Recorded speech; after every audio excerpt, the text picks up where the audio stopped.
Good morning, good afternoon, good evening. Welcome to another episode of Everyday Stories by Adetunde Dada. My name is Adetunde Dada, or Tunde for short. And today we have a very special guest.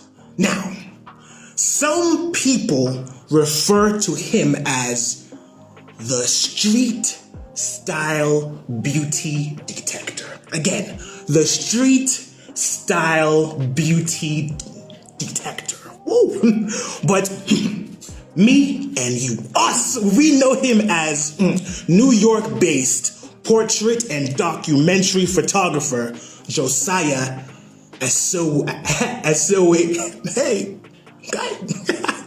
And so, if you meet him, I assure you that he is probably the most style-oriented photographer that you'll ever meet.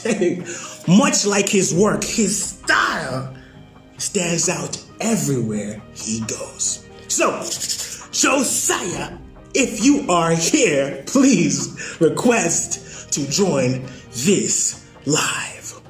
For the 2 or 3 people, in the back that do not know who you are, please introduce yourself. All right. My name is Josiah. I was born in Jos, Plateau State. Family moved to New York in the mid-90s.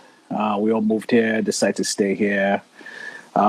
Picked up photography so many years back, but never really was serious about it. And then 2015, after graduating college, I decided to make this a full-time gig. So yeah. Mm-hmm. Okay, so let's start from the beginning. So it's like this. So if you had to describe your childhood in one word, what word would that be? Nah, it has to be 2 words, man. There's no one word for that. My childhood was fucking amazing. Why? Well, growing up, I guess being lucky enough to have experienced childhood in 2 different cultures, like growing up in Nigeria, having whatever it is that Jos provided. I don't know how many people have been to Jos, but basically the way life was in Jos is just different from anywhere else in Nigeria. It's a bit more chill. So Jos is a bit more chill, yeah. And then coming to New York, which was like a complete opposite of Jos, which is a complete opposite of Nigeria, period. It's just like everything is fast paced. It's like you want something to be done, you need to get out of your house, you got to get on the subway, you got to go get stuff done.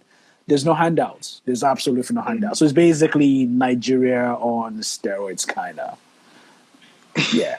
What's the one you love or loved about growing up in New York? Because I believe you came here when you were 12. I believe. Close to it. Growing up in, I guess being able to, like how you're growing up in Nigeria and you see. Well,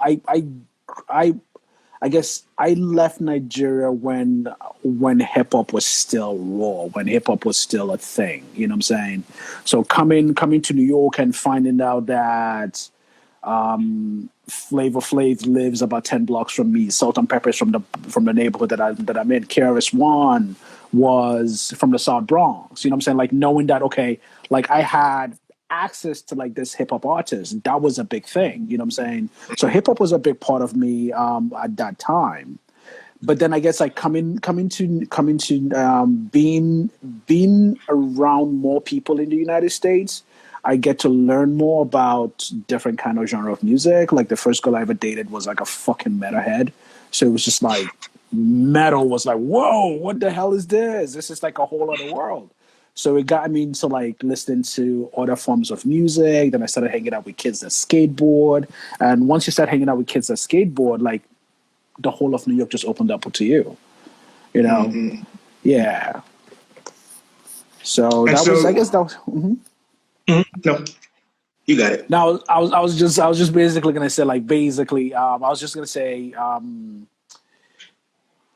I guess being able to like run around on the streets in New York kind of helped me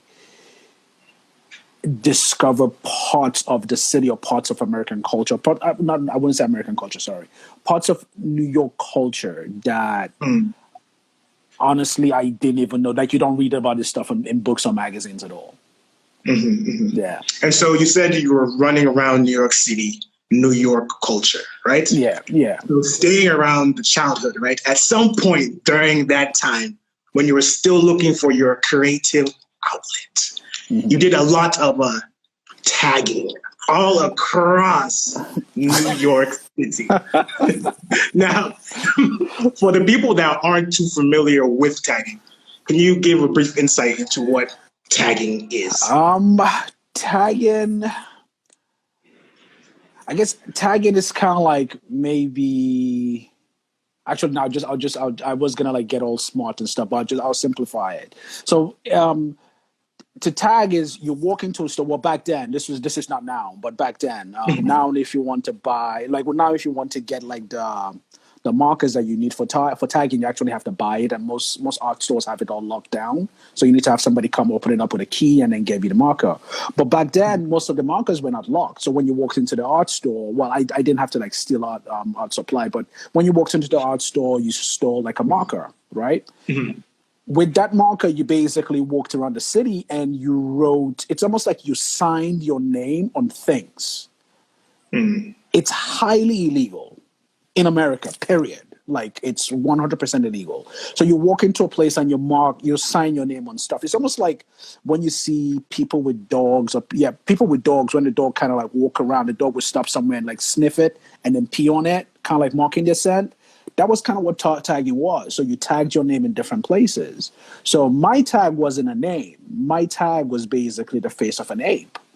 It was a face of a chimp. It was a face of a chimp. So that was my tag, and lo and behold, that became. I guess people started calling me ape. Started calling me ape because of my tag.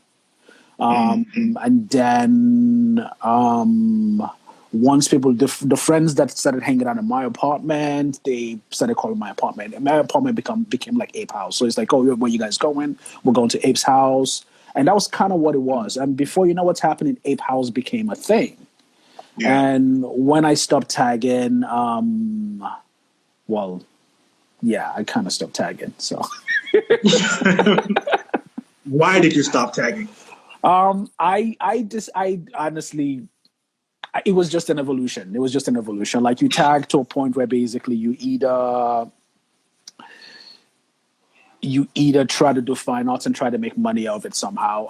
I got a job as a graphic designer for the NBA, and kind of discovered that, oh snap, I actually do need to go to school to become a graphic designer. Like, you can't be a graphic designer if you didn't go to school. So while I had this job, I basically went to school to learn graphic design. But actually, the more interesting thing about like why I kind of stopped tagging was, I think there was a point in New York where, I think this was like when we had one of the mayors, Giuliani or something, like he basically had cops go really, really hard on people that were doing illegal stuff. You know, so if you were tagging, you basically, it wasn't like you got a ticket. Before the days, they would give you a ticket, a trespassing ticket. But it got to a point where if they caught you tagging, or if they caught you in places that you're not supposed to be, you got handcuffed, put in a car, and taken to the tombs. You know what I'm saying? So after going to the tombs a few times, the tombs is a jail in New York. After going to the tombs a few times and stuff, I basically decided I needed to do something else. Yeah. So after you went to the tombs a couple of times and sat down, like, you know what? I'm done. Yeah, I'm done. I need to do something else with myself. So basically, at that same time, graphic design popped in, and it was just like, whoa, this opened up a whole new world. It was like, I can actually get paid to make graphics that went in magazines, that went in storefronts and all that stuff. So I lucked out and I got a job working for the NBA, the Basketball Association. They had a store. So I was one of the graphic designer for the store. Yeah. And how was that experience? Oh, Because nice. that was fantastic. It was a dope job. It was a dope job. It was, I think there was like maybe three people. The department, there was only three people in the department. My supervisor was he and I actually went to the same school, which was kind of interesting. So we had some things in common. Yeah, it was fun. It was fun for while it lasted. Yeah. And so you said that you learned you can make graphics that go in magazines, Yeah. right? Yeah. And so let's fast forward to 2020, present day, Yeah. right? Yeah. The Ape House brand has now since transformed to the Ape House photography-based online magazine, Yeah. right? I just want to know, so was it always the plan to turn Ape House into a magazine, or Nah. did it happen Nah, yeah, over time? it just happened. It wasn't a plan at all. It wasn't a Okay. plan. Like it was a form of necessity. So while I was working at the NBA, I was actually working as an illegal immigrant in the United States. I couldn't have status here. So when they found out that I was illegal, they asked me to provide my working papers, and I don't have working papers. So I was like, "Oh, snap! I gotta quit my job." So I did quit my job, and once I quit my job, I needed something to do that was my own. So I actually did start a magazine, like a legit magazine. It was a full hard copy print magazine. I did that for about a year. I think it was like maybe like 4 copies or something. Then I ran out of money because it's not easy having a print magazine in the United States. Yeah, I ran out of money and just decided, screw it. I need to do something else with my life. So I got a job at Apple as a tech. So, Apple on 14th Street. On 14th Street, yep. Apple on 14th Street, yeah. So I got a job at Apple on 14th Street as a tech. So I was working as a tech at Apple for like a bit. And then I became legal. I became legal in the United States. So I decided to quit my job at Apple. Well, I didn't quit my job. I got fired. So yeah, whatever. So I got fired from Apple. So it was like, all right, let's go do something else. So it's like everything that's been happening in my life has kind of been like something big happens. It makes me change. And the next change is usually I challenge myself to something else. So once I left Apple, I decided I'm pretty smart. I can go to medical school. So I actually did go to medical school. So I did medical school for 3 years and kind of figure out I don't really like hospitals. So yeah. So I was like, all right, I gotta go back and do something else. So I actually did go. I went back to the original school I graduated from, and I got my bachelor's degree in advertising marketing. And after graduating, I decided I just want to do photography full time and make documentary movies full time. Yeah. One thing you said at the beginning that like running a print magazine in America is not easy. It's not. It really isn't. It really isn't. And so I just wanted to know, right? So for the average person that's never had their own magazine, how much work did you have to do to actually create and run your magazine?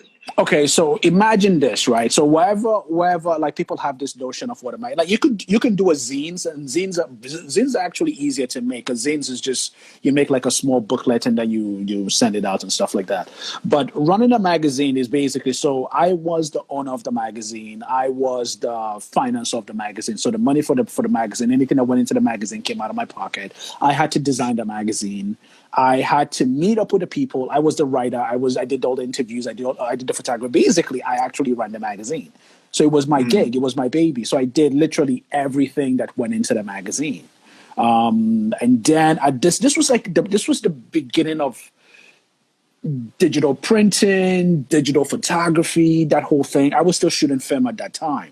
So at that time, what you needed to do was you needed to go to the printer, you talk to the printer, and they would have you send your digital files to them.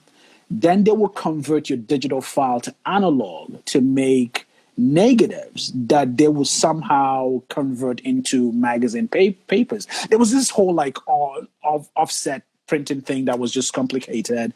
So the first one cost me a lot of money. Then I found a digital printer in Florida that did all the work. And that was fantastic. We did that for a while. But then it got to the point where I wasn't really making as much money as I should. So it was like, all right, so should I keep doing this, or should I do something else? I took a break for maybe a year or a year and a half from like designing, basically from creativity period. I took a break. I got like a regular retail job or whatever, and just kind of like put my head down and just thought.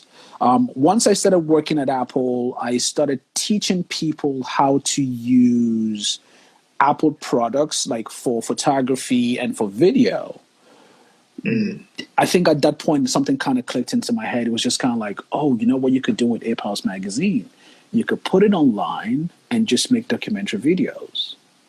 And boom. And that was it. So I started making like little snippets of like people that I know that did like really, really cool things. Like, because the magazine was centered around people that made things by hand. That was the main thing. I needed to talk to artisans, people that either they created great art, or like I did a thing about like a tattoo artist. I've actually interviewed a few tattoo artists, or like a glass blower or something like that. So that was kind of what I did, you know. Yeah. So, but it was, for anybody that wants to run a magazine right now, like currently right now, it's not a good idea. It's not a good idea. Yeah, magazines don't make money. People don't buy print. You know what I'm saying? People do buy print, but people don't buy print. True. Yeah, people subscribe to everybody gets their information on their smartphone. You know what I'm saying? So it's basically like, creating a digital content, but then trying to figure out what kind of digital content you need to create. Yeah. And so, as a viewer, as I went through a few, even like your page, is that still part of the magazine? Your current page, Ape House? My current Ape House has been kind of fluid. You know, it's been a fluid thing. So Ape House is a brand. You know, like it's a legit brand. It incorporates like all my everything creative that I've done. My website is my website is not Ape House, because I actually did have an Ape House magazine, which I kind of stopped doing for like a bit because I don't have finished new content. I have a lot of content that I've not finished yet, but I haven't had it to finish new content. So I decided to just put Ape House magazine on hold for now. So my website focuses more on my photography. I think that's kind of what I want to build now. So my Instagram, Ape House, even though like my Instagram is Ape House, it was basically like I created my Instagram at the birth of Instagram, like when Instagram first started.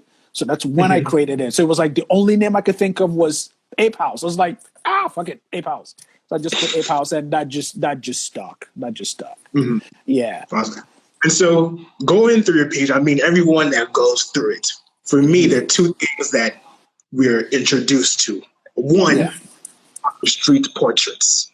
Yeah. Then two, street style. Right? And so staying on street style, how would you define that street style? All right. People are probably going to like murder me for saying this, but fashion is not style. I don't care what anybody says. Fashion, people think fashion is style, but fashion is not style. Fashion is something you're doing that is trending. Like whatever is hot right now that everybody's wearing, that's fashion. Style is that motherfucker that you see on the street that basically you look at it and you're like, yeah, this guy wakes up looking like this every fucking day. That is style. You know what I'm saying? Like whatever it is that he's wearing is not just on the outside. It's inside him. Like he lives this or she lives this every day. You know, like you go to their house, the way their house is matches the way they look. You know what I'm saying? When you talk to them, the way they talk matches the way they look. You know what I'm saying? That is style. Style is something you live. Style is something you live. Fashion is something you wear. So that's kind of the difference. So even though I'm not actually a style photographer, I do photograph very unique people. You know what I'm saying? In New York, to be unique, to stand out, you have to have a great style. Because fashion is everywhere. Everybody's fashionable. But very few people are stylish. Very, very few. So how do people find their style? Wow, that's like finding yourself. You know what I'm saying? It's like somebody asking you, like, who are you? And the first thing you say is like, I'm a man. No, that's not who you are. Who you are is basically like something that's deep. It's deep inside you. You know what I'm saying? You find okay. So there have been fashion that have become style. You need to find what matches you. So, like, I remember I was reading this article and they were talking about like finding a style that matches you. It has to do with finding, if you want to base it on like fashion eras. So you look at either maybe something from the 30s or the 20s or the 40s or the 50s, 60s and 70s. That's whatever was fashionable then, incorporated into who you are now. That could become your style. Avoid the 80s as much as you can. Just avoid fashion from the 80s because it's just bad. The 90s, I guess the 90s, everybody started kind of like becoming like very, very hip hop, very urban. You know, that's just kind of it. So incorporate something that kind of challenges, that channels who you actually believe you are on the inside. That would be your style, you know. And then it's basically making it part of you. So you're not wearing it to make people like it. You're wearing it because you like it and it defines who you believe you are. Because if you're wearing it for everybody else, it will look really, really weird and as if you borrowed it. You know what I'm saying? So you need to, when you dress, when you come out, you look at yourself in the mirror. It's almost like that, I don't know, one of those self-help books. Like you look at yourself in the mirror and you tell yourself, I can do this. Same thing. Yes. Same mentality. Like, this is mine. This is who I am. Whatever it is that I'm wearing, this is where it's supposed to go. You know what I'm saying? So it's like, I don't know. Yeah, I think that's just kind of how I look at style. Yeah. Definitely. And so let's transition to your style, right? Yes. And you refer to your style as bespoke. Yes. Or by your friends, neo vintage bespoke. Right? And so for anyone that doesn't really know, I believe that means like custom made, right? Custom made, yeah. Now, you've said one thing before that I want to ask you about. You've said before that the art of dressing up has always been part of my life, right? Yes. Now, to the everyday person who just wakes up, opens their closet, puts on a shirt, puts on some pants, and keeps it moving, how do you find, or can you give us some insights on the art of dressing? So it comes down to what it first starts from what you buy. You know what I'm saying? That's just it. So you walk into the market and you buy, if you can afford it, you buy what is trending. You know what I'm saying? You buy like some brand name. You're walking around with as if you're like a billboard of some big fashion design company. It's not the same as basically walking into a store, looking at something and basically saying, all right, I can rock this. I can totally rock this. Like nobody's wearing it. I can totally rock this. You know what I'm saying? That's very different from basically walking into a store and saying that, okay, everybody's wearing this. I'm gonna wear it because everybody's wearing it. Everybody's wearing what was trending a few summers ago. So last summer, Balenciagas were trending. Everybody was fucking walking around with Balenciagas. You know what I'm saying? Yeah. So it's like you walk around and you have like you're wearing like the Balenciaga shoes and stuff like that, or like just the Balenciaga hoodie or the Balenciaga jacket that says Balenciaga on it, or whatever, right? It's not the same as that person. So I remember like when I first came to New York, I remember there used to be this one store that you walked into. It was a vintage store. You walked into and you looked for vintage pieces, and everything was sold by the pound. So whatever you find, you pile them together, and it was like about $10 a pound. You know what I'm saying? So for poor folks like us, that was where I shopped. I walked in and I looked for stuff that I'm like, all right, I like this piece. Maybe it's a little bit too big. Maybe the waist is a little bit too big. No problem. I can take it to the tailor and have them taken in. You know what I'm saying? Maybe it's like a thing about like growing up in Nigeria where it's like you want something done for you, you go to the tailor. You didn't walk into the store. You went to the tailor and the tailor did it for you. You know what I'm saying? That's just, so I grew up with that mentality where, okay, if I want something to look the way that I want, I had to get it altered so that it wouldn't look like anybody else's stuff. You know, I remember like there was a time where wearing bell bottoms was like a big thing for me. Like I loved wearing bell bottoms. It was, I think I was maybe, I don't know. I was like super skinny then, you know, like I was really, really skinny. When you're really skinny, bell bottoms look fucking amazing on you. So I was into bell bottoms, and bell bottoms were kind of hard to find. You know, like even when you went to the vintage stores, they were really, really, really hard to find. And when you found good ones, they were very expensive. So what I used to do was I would go to H&M and I'll buy pants from H&M. H&M was inexpensive, right? So I'll buy 2 pants from H&M. Then I'll take it to the tailor and I'll have the tailor cut off, like basically open up the leg of one of them and then cut off another piece from the other piece and attach it to it so I get my bell bottoms. Same fabric, same everything, and I create my own pants. That was kind of how I started. I think my video just went bunkers. Did my video just go bunkers? Yes. My video, am I back? Yeah, there I am. I'm back. Yes, you are back. Okay. Awesome. Okay. So that was kind of how it was. That was how I started actually looking at making clothes. Even though I did make clothes in Nigeria, like my daddy was like a thing. We went to the market after getting out of church on Sunday. You went to like on Saturday, you went to the market on Saturday, you picked up the fabric that you needed, and my dad took me to this tailor that was part of his church, and the tailor will make whatever it is that the tailor needs to make for us, and then maybe in a few Sundays from that, we'll wear it on a Sunday. And then after you worn it on a Sunday, that kind of became part of your fashion wardrobe. You know what I'm saying? That was just kind of how it was. So when you wanted to go out, you get to pick up. So my dad was very big into suits. So basically I would have like I always had a blazer. It was just a thing. I always had a blazer, you know. So you had a blazer, then you had like some custom made pants, and that was kind of it. When I became legal and I could travel, now I could actually leave the United States. So getting bespoke stuff in New York is like stupid expensive.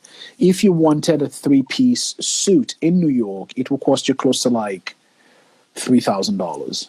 I don't know how much that is in Nigeria. I know it's a shit ton of money. It's like maybe, I think it's like maybe close to what, 4 million, something like that. Yeah. 4 million naira, something like that, for a bespoke suit. You know what I'm saying? That was how much it cost in Nigeria. That was how much it cost to get a bespoke suit done in New York, right? Then I started traveling to Thailand, and I found out that I can actually get it done for half the price in Thailand.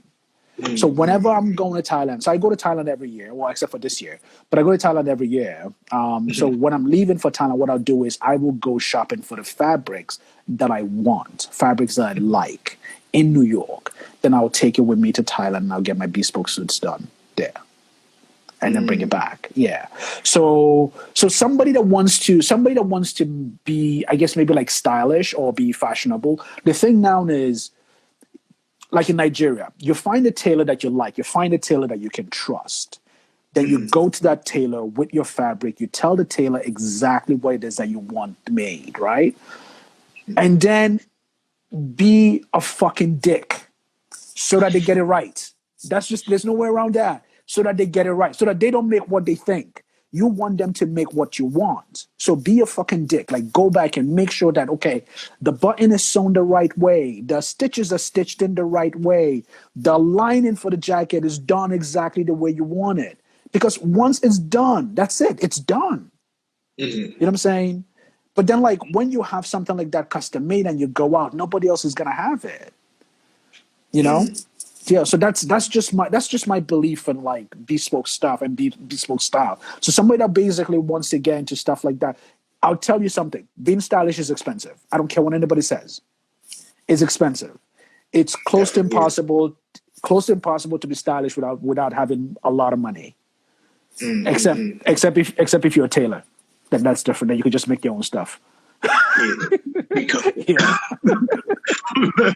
but yeah, and so like you said, like so essentially, but if you know the art of dressing, you'd be able to navigate that. Navigate. That's just it. You'll be able to navigate. So you do your homework. You do your research. There's a Of lot course. of there's a lot of content out there. You know what I'm saying? There's a lot of content out there. It's like there's a lot of ways for you to find information that will help you decide what your style is. You know what I'm saying? So it's like you're looking at maybe I remember growing up in Nigeria, GQ magazine was like my Bible. You know what I'm saying? It was something that I found and I opened up. I guess I was lucky. Like I had this one friend who I went to school with that was also into like style. So he was basically we went and we found GQ magazines. It didn't matter like how old it was. We found them Yeah. and we went through them and we saw like what was trending. I knew what tweed was before I even knew what the United States was. You know what I'm saying? So I knew what that fabric was. I knew what that type of jacket was. You know what I'm saying? At So that I time. guess at that time, so coming to the United States was just basically okay. I needed to like make things that fit me, but then I needed to make something that was different. I started making like regular like fabric. I wouldn't say regular. They actually none of my things are regular, but I started making like just interesting fabrics. And then I found a market that sold Ankara, that sold African wax. So I was like, oh shit, let's do some African wax suit. That's just it. So I started making African wax suits, and when Yeah. I walk into like, I don't know, fashion week in Korea and stuff like that, nobody was wearing African wax. This was like before Black Panther. You know what I'm saying? Now African wax is everywhere. You know what I'm saying? This is before Black Panther, that's just it. Definitely, definitely, So definitely. yeah, so I was big on like African wax suits even before Oswald Boateng started doing it. You know what I'm saying? So also Boateng is selling his African wax suit for like $2,000, some stuff like that. I don't know. Anyways, he's charging a shit ton of money, but whatever. You know what I'm saying? But yeah, And so I guess so staying on art in general, let's transition a bit. yeah, Let's transition to your other art form, which is yes, obviously photography, right? yes. And so let me ask you a question.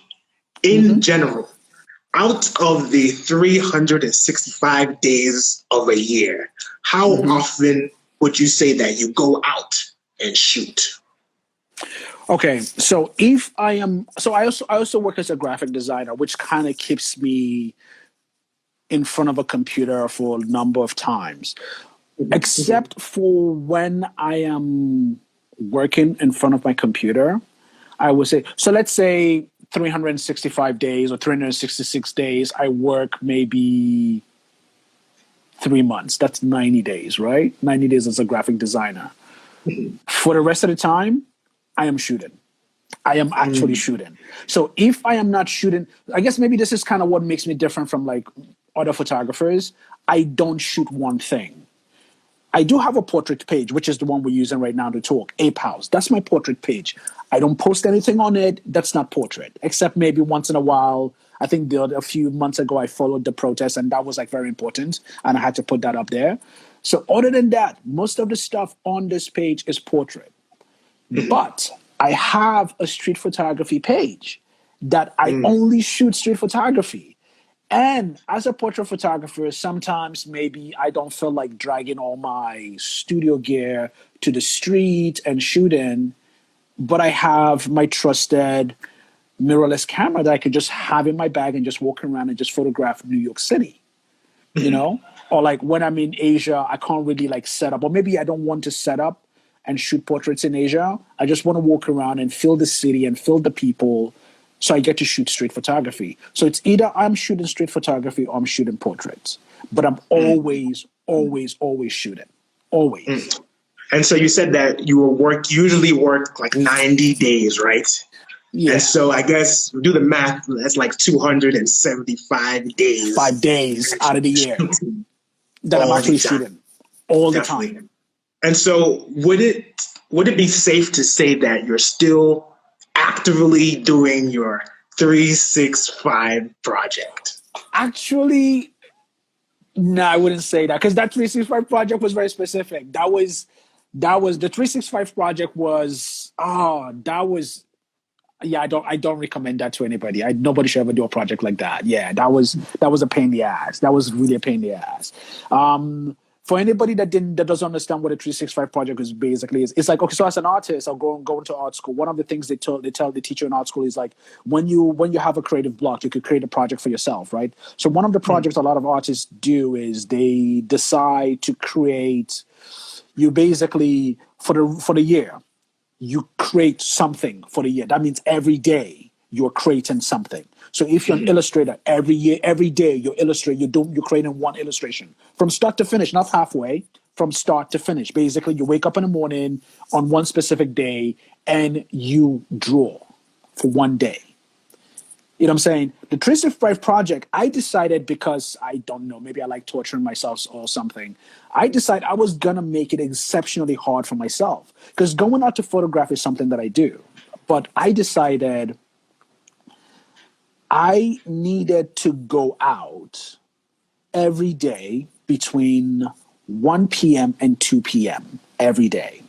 I need to go to a neighborhood that I've never been to before. Like anywhere in the city, anywhere in the world, anywhere in the United States. I need to go to one neighborhood that I've never been to before, walk around for 1 hour, and photograph on the street, right? Yep. While photographing on the street, I cannot just take pictures of anything. I have to take pictures of people in that neighborhood living their life without asking them, without interrupting them. That was the project. So the time that I picked was 1 p.m. and 2 p.m. So I remember when I was doing that project, I think I looked at the time and it was like 1 p.m. and I was on a plane going to China. So I was like, all right, I'm just going to photograph the plane. So I photographed people on the plane. So that was the project. That was the project, awesome. Yeah. And so, staying on your personal projects, right? Yeah. You once attempted to photograph every single person on your Facebook friend list for your 500 black and white project. Oh my goodness. Okay, so I don't know if you can see a theme here.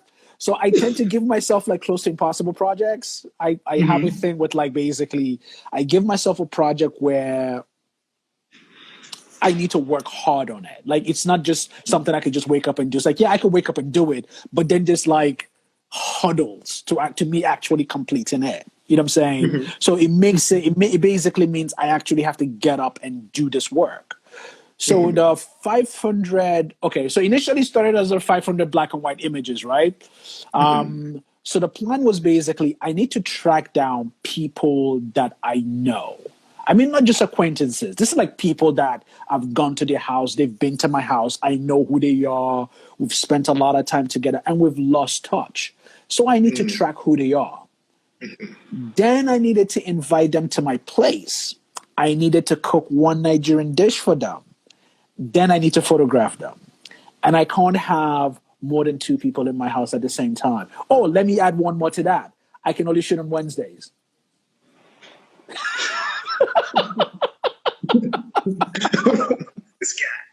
Yeah, so I can only shoot on Wednesdays. So I shot a lot of people. Then I kind of realized that I actually don't know 500 people. Even the people that I lost touch with, I don't know 500 people. So I decided, screw it. I'm gonna bring it down to 250. Yeah, sounds like half, 250.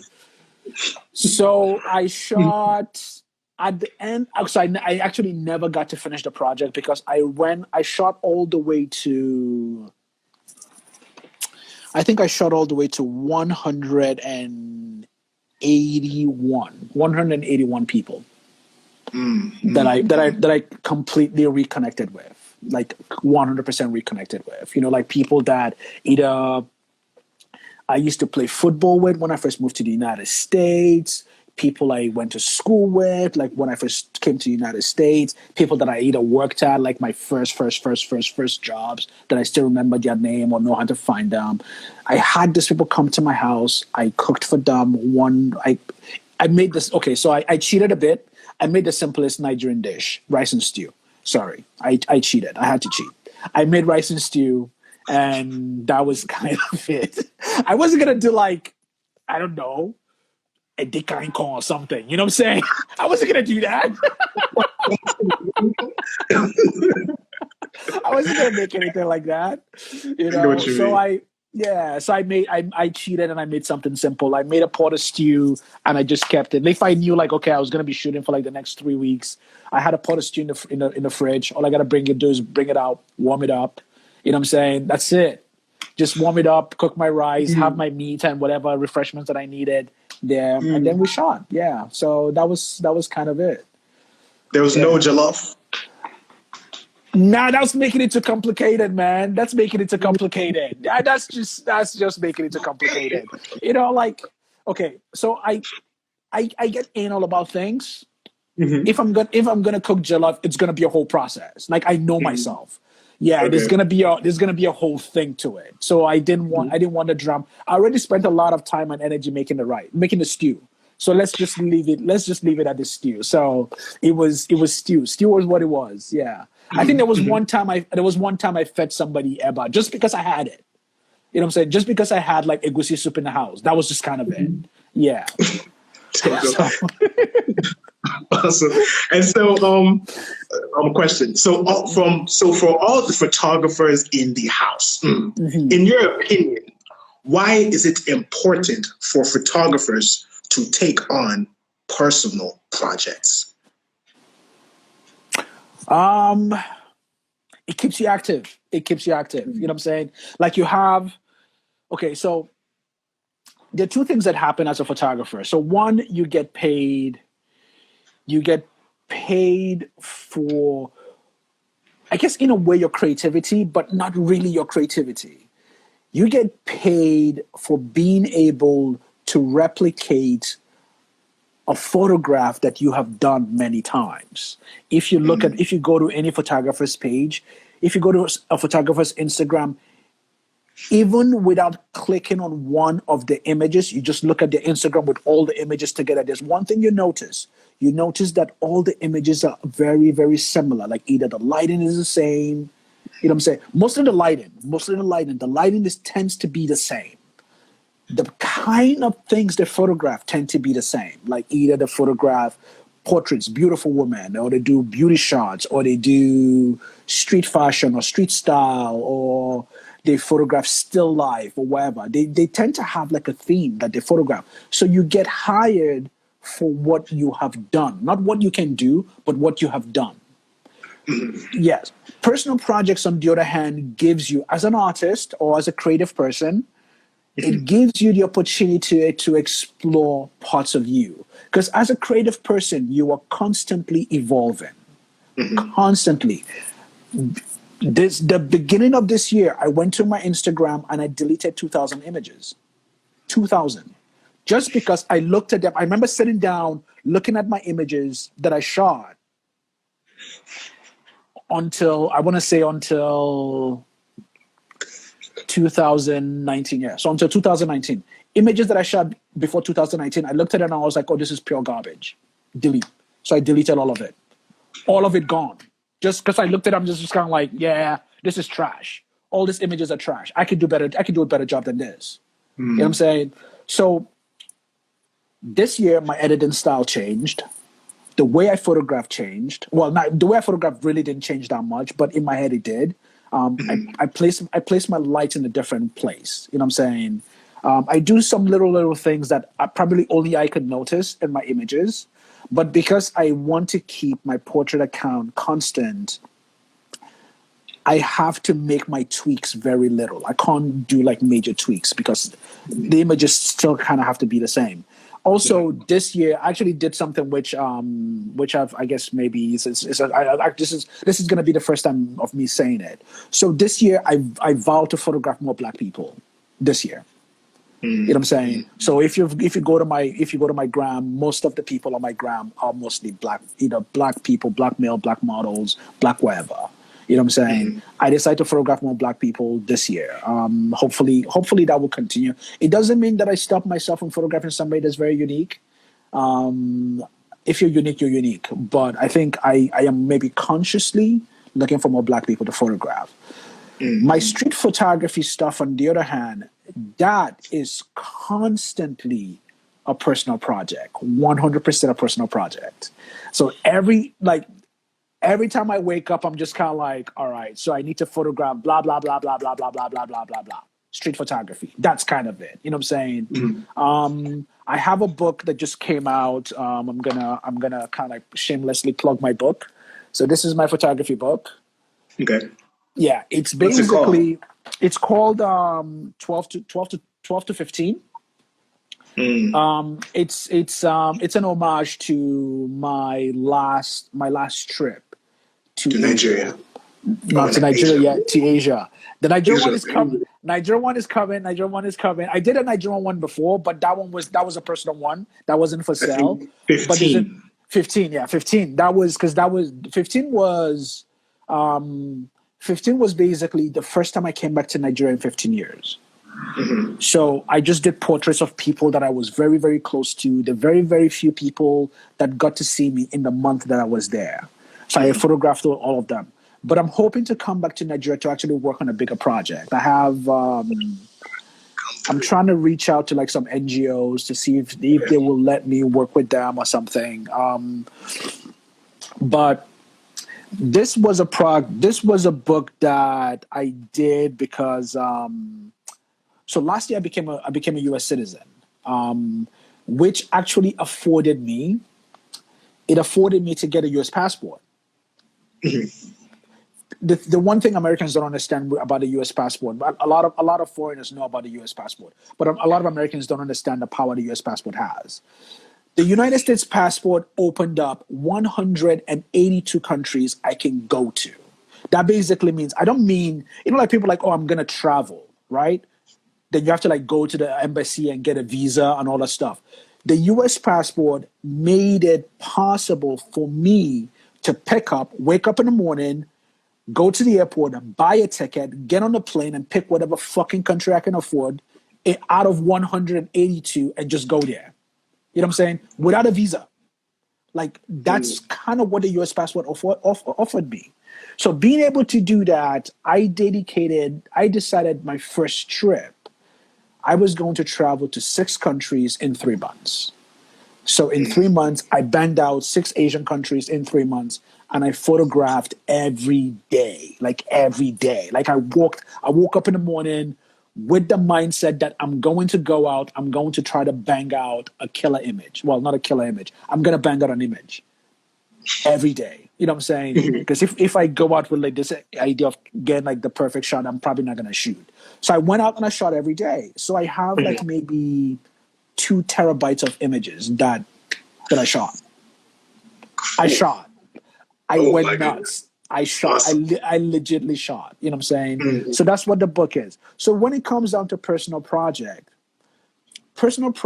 affords a photographer the ability to try something that's lingering in their head. You know what I'm saying?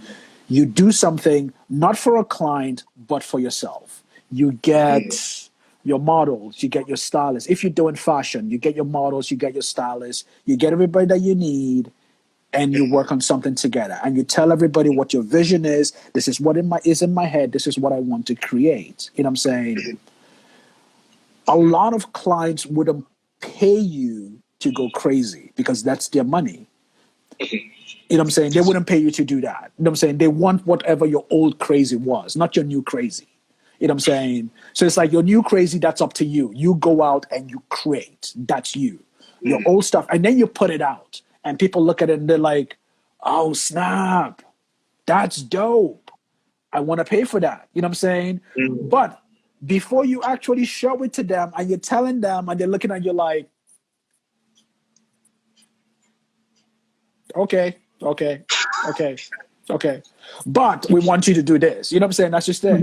But once you've created it now, people can look at it and basically say, oh yeah, okay, I see. Now I see it. Because nobody can see what's in your head. So your personal project, it's what's in your head. Yeah. So that's the importance. And also it keeps you active. It keeps you. It's almost like you have a car, then you go to a mechanic, and the mechanic shop is open, and you talk to the guy, and he's like, "Oh, I haven't fixed a car in like 30 years. Are you gonna let him work on your car? No. You need you need a mechanic that's been fixing cars constantly. You know what I'm saying? Yup. So that's all the time. all the time. That's your personal project. That's what the personal project does for you. It keeps you active. It keeps you creating. It keeps you functioning. Yeah. And so we only have 8 minutes left, but I still have 2 questions. Yeah, we have like 2 questions. One, All right. staying on your creative process. You once said that it's a long quote. My eyes and the way I see things are an extension of my thinking and creative process. When you give people nothingness as part of this creative process, they ponder all sorts of things about that nothingness. And so the question, when you say they will ponder all sorts of things about that nothingness, what do you mean? Well, so basically it's almost like people looking at your work and trying to define it the way they understand the world around them. Has nothing to do with you. So the way I look at my work has absolutely nothing to do with the way you're going to see it. Somebody else is going to see it. You know what I'm saying? So I put my work there. I tend to like, not my portrait, because my portrait, I tend to talk about the people in it, but like my street stuff or like my art stuff, which actually I didn't talk about my art Instagram. I have an art Instagram, which I don't really plug very much because that's on the side. That's a whole side thing. That's a little side thing. You know what I'm saying? The point is to put the work out there, you know what I'm saying? And then have people decipher what it is that's in your head.